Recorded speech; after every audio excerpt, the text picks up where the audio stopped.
Halo semua, selamat datang kembali di channel Fast Movie. Melanjutkan video sebelumnya, yang dimana kita tahu jika revisi undang-undang telah resmi disahkan. Sebenarnya apakah yang dilakukan Charles hingga membuat senator menuruti permintaannya? Dan apakah Rahel menerima tawaran Patty untuk menjadi informan FBI? Untuk tahu jawabannya, kita mending langsung aja masuk ke alur filmnya.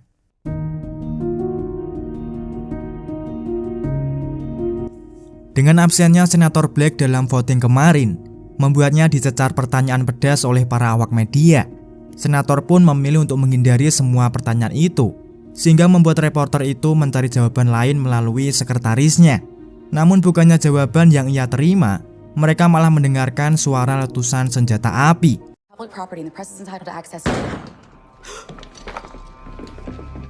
Dengan kamera yang masih menyala, mereka menemukan Senator Black telah tewas bunuh diri. Dengan panik, Wendy kemudian pergi ke rumah Charles untuk menanyakan apakah dia ada kaitannya dengan bunuh dirinya Senator. Charles memberitahu jika Senator Black memiliki riwayat depresi. Riwayat medis itulah yang mungkin mendorongnya untuk melakukan bunuh diri. Cukup tenang dengan jawaban itu, Wendy kemudian melihat miniatur bangunan yang terlihat seperti bangunan kasino. Namun di sekelilingnya juga ada hotel dan sebuah mall mewah. Di saat itulah Wendy menyadari alasan Charles membantunya, karena dia ingin membangun hotel dan mall di samping kasinonya. Wendy segera merespon jika permintaan itu mustahil dilakukan, karena Jacob tak akan setuju untuk menjual lagi sisa lahan miliknya. Seakan tak peduli dengan peringatan itu, Charles tetap meminta Wendy untuk mengupayakan permintaannya, karena jika tidak, dia bisa saja membuat kasinonya tidak akan pernah dibangun selamanya.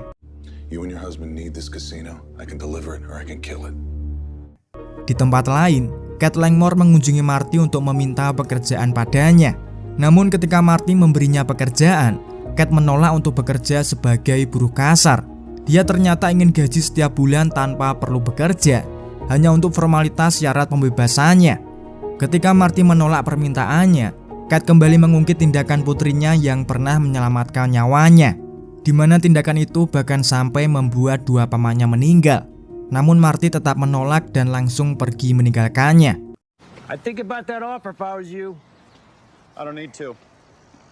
Sementara itu, Agen Patty dan Trevor ikut serta dalam rapat bulanan FBI. Tim intelijen mendapatkan informasi mengenai foto pemakaman Del Rio. Tetapi yang menarik bagi mereka adalah tidak adanya jenazah Del Rio di sana. Sementara itu Trevor menjelaskan temuan terbarunya mengenai skema pencucian uang yang dilakukan Marty melalui piramida bisnisnya.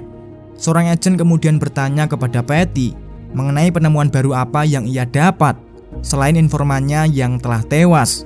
Patty pun mengungkapkan bahwa dia memiliki informan baru, seorang informan yang jauh lebih dekat dengan Marty. Di bar, Marty bertanya kepada Ruth mengapa dia memberitahu ayahnya soal kematian dua pamannya. Di sana Ruth terpaksa jujur karena ayahnya tahu lebih dulu sebelum ia mengatakannya. Ketika ditanya bagaimana ia menjelaskan kepada ayahnya, Ruth bilang jika Ruth adalah pengkhianat karena ia menemukan penyadap suara di kontainer tempat Ruth tinggal. Marty tentu gelisah saat Ruth tidak memberitahunya soal penyadapan ini, karena mungkin di luar sana masih ada mata-mata yang ingin mengincarnya.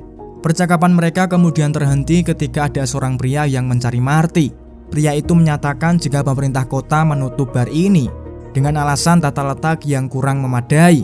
Secara beruntun penutupan izin usaha juga Marty terima di semua sektor bisnisnya, baik itu di Blue Cat maupun bisnis pemakaman, secara serempak dihentikan dengan alasan yang tidak masuk akal. Marty menyadari jika saat ini ada orang yang sedang mengincarnya, di mana saat itu Wendy mencurigai Charles sebagai dalang di balik semua ini. Mengingat Wendy sempat menolak permintaannya untuk membangun hotel dan mall di atas lahan milik Jacob. Meski usaha Marty terhambat, Jonah ternyata diam-diam membuka jasa joki tugas, di mana setelah ia mendapatkan cukup banyak uang dari bisnis ini, Jonah membuka rekening dengan menggunakan paspor palsunya yang diberi nama Michael Fleming. Teller Bank menjelaskan bahwa dia perlu mengkonfirmasi pembukaan rekening ini dari salah satu orang tuanya. Jonah pun segera memberikan nomor Charlotte, yang di sana Charlotte berimprovisasi menjadi orang tua dari Michael Fleming. Hello, this is Connie at the bank. Hi, I'd be there myself, but I've been stuck at the dog groomers all day. Di sisi lain, Ruth yang menyadari jika bisnis Marty mulai dihentikan, berinisiatif untuk mencari bisnis lain demi tetap menjaga aliran dana kartel terus berputar, di mana ia segera memilih tempat usaha rental kapal milik Taylor karena ia tahu jika bisnis ini sedang dalam masa kesulitan keuangan. Namun karena kurangnya pengalaman dalam hal bernegosiasi, di sana dia ditolak mentah-mentah oleh si pemilik rental kapal. Ketika keluarga Marty pulang ke rumah, dia dikejutkan dengan keluarga Jacob yang sudah berada di halaman rumahnya. Di sana Jacob mengajak Marty untuk berburu di hutan, sembari membicarakan soal bisnis kasino dengannya. Namun yang membuat Wendy khawatir adalah keinginan Jacob yang ingin mengajak Jonah ikut berburu dengannya. Ia sempat berpikir jika Jacob akan melakukan sesuatu yang buruk pada anaknya. Pikiran itu pun mulai hilang saat Buddy muncul untuk ikut berburu bersama mereka. Jonah, honey, you're not going. Anybody want to tag along? Dalam perbincangan mereka, Marty dan Jacob yakin jika Charles lah yang telah menutup bisnisnya, di mana Jacob menyarankan agar Marty membalas perlakuan itu supaya Charles tahu dengan siapa ia berhadapan. Namun karena peran Charles saat ini masih dibutuhkan untuk menjalankan kasino, Marty merasa membalas serangan bukanlah tindakan yang bijak. Ia akan mencoba menempuh jalur negosiasi demi menemukan jalan tengah di antara kepentingan bersama. Tetapi Jacob kembali menekankan jika dia tak ingin menjual tanahnya lagi, di mana jika dalam 24 jam Marty belum menemukan solusi, maka Jacoblah yang akan memberi Charles pelajaran. Sementara itu Wendy pergi untuk bertemu dengan Charles, tetapi saat itu yang menemuinya hanyalah tangan kanannya. Wendy menanyakan apakah Charles yang menutup bisnisnya. Pria itu kemudian menjawabnya dengan sebuah pertanyaan, menanyakan apakah Wendy berubah pikiran untuk mewujudkan keinginan Charles. Wendy menegaskan apabila keluarga Jacob tidak akan pernah mengizinkan keinginan tersebut, yang kemudian pria itu menutup pintu untuk mengusir Wendy keluar. Dengan tutupnya penginapan Blue Cat, Marty membutuhkan bantuan Rahel untuk mengurus surat izinnya kembali, yang untungnya saat itu Rahel memenuhi panggilan Marty untuk bertemu dengannya. Di sana Marty akan melupakan soal pencurian uang yang ia lakukan, asal Rahel mau membantunya untuk membuka penginapan ini lagi. Dengan alasan supaya Tak tetap bisa bekerja di tempat ini, Rahel pun menyanggupi permintaan Marty tersebut. Pada keesokan harinya, Wendy didatangi oleh reporter yang meliput Senator Black ketika bunuh diri. Wendy yang tak ingin berkomentar apa-apa pun memilih untuk mengabaikan pertanyaan tersebut. Hingga ketika Wendy mencoba menutup pintu, reporter bertanya mengenai tanggapan Wendy atas keinginan istri Senator Black yang ingin menggugat Charles, di mana informasi itu membuat Wendy tertegun selama beberapa saat. Dengan informasi baru yang ia peroleh, Wendy memutuskan untuk datang ke rumah duka. Di sana Wendy mengajak berbicara istri mendiang senator demi membujuknya untuk membatalkan tuntutan. Wendy mengatakan jika dia tetap melakukannya, maka dipastikan dia akan kalah dalam persidangan. Apalagi Black memiliki riwayat depresi klinis yang dapat menjelaskan kenapa dia sampai bisa bunuh diri. Perbincangan ini tampaknya berhasil membuat Susan atau istri dari Senator Black merenungkan kembali keputusan yang akan ia ambil. Wendy kemudian menawarkan dana untuk membuka yayasan peduli kesehatan mental yang akan ia dedikasikan atas nama almarhum. Susan menyadari jika Wendy mencoba untuk membelinya. Wendy pun mengakui hal itu dan meminta agar dia memikirkannya kembali. Di tempat lain, Marty memberitahu Jacob bahwa dia tidak dapat bernegosiasi dengan Charles, yang mana kabar ini langsung Jacob respon dengan membakar kapal Charles sebagai pesan teror untuknya.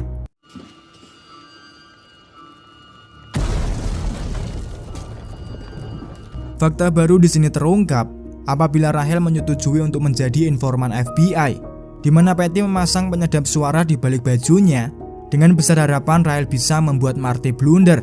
Ironisnya, Patty yang sangat berambisi untuk menjatuhkan kartel sampai mencekoi Rahel dengan pil untuk membantunya rileks saat menjalani operasinya.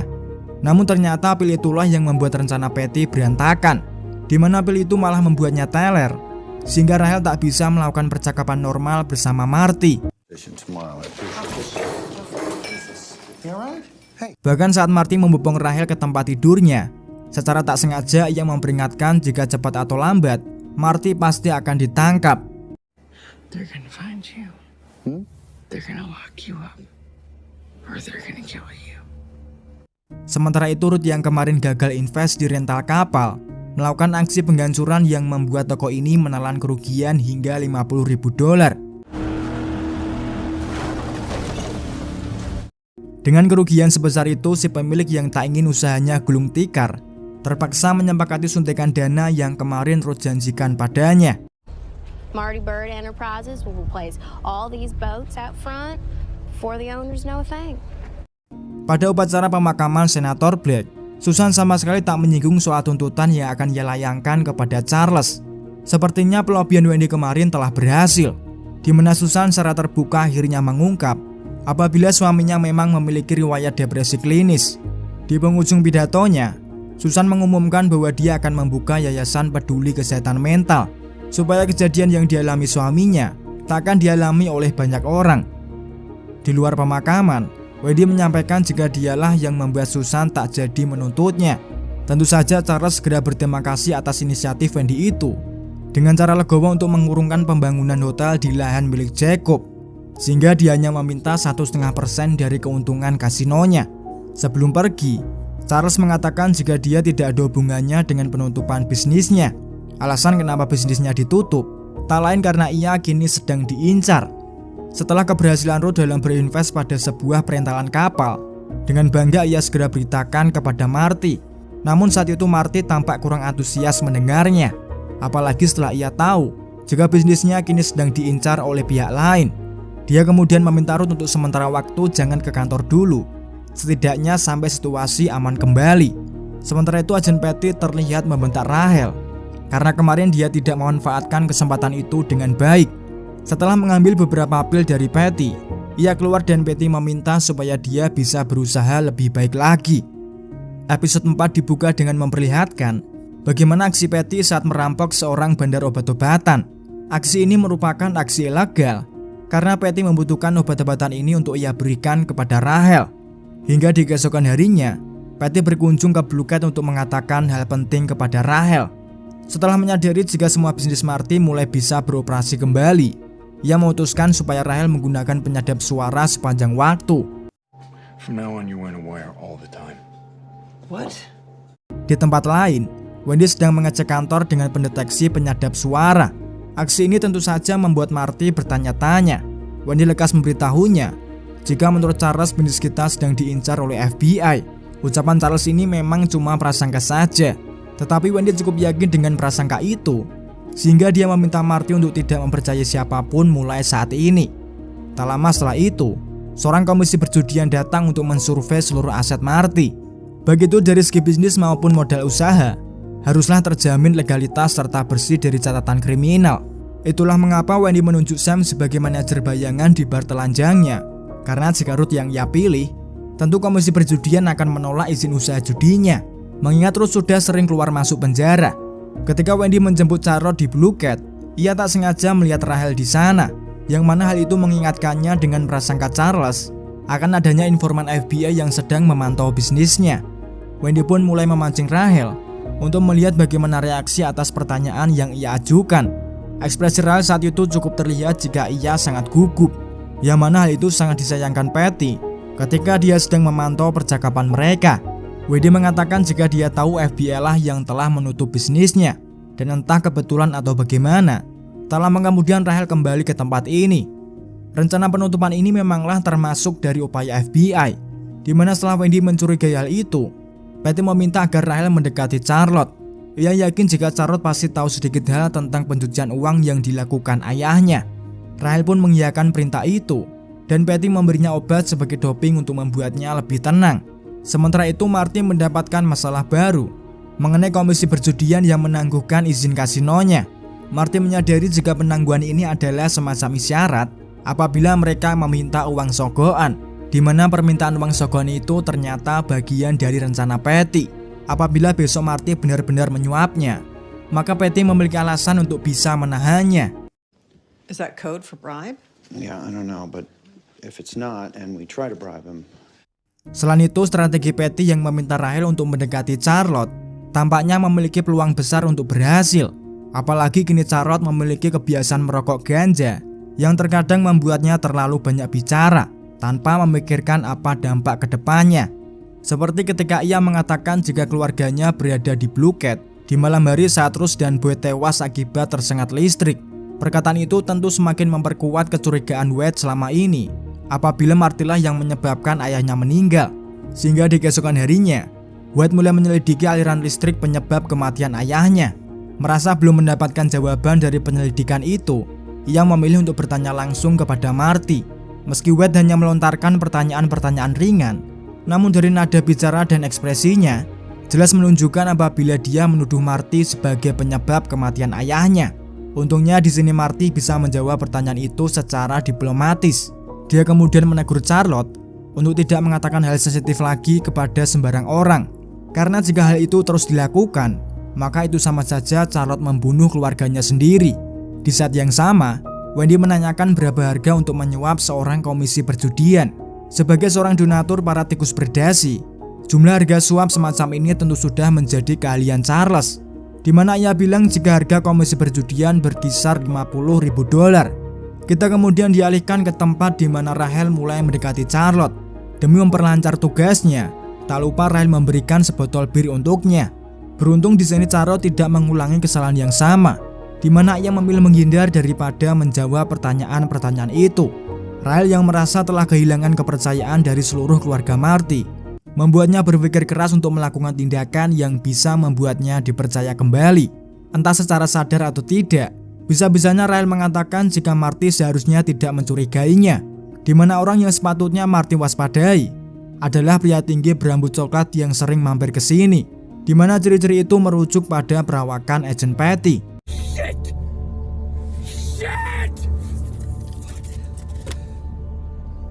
Dengan terbongkarnya identitas Patty oleh informannya sendiri, merupakan kebocoran data terburuk sepanjang karirnya di FBI.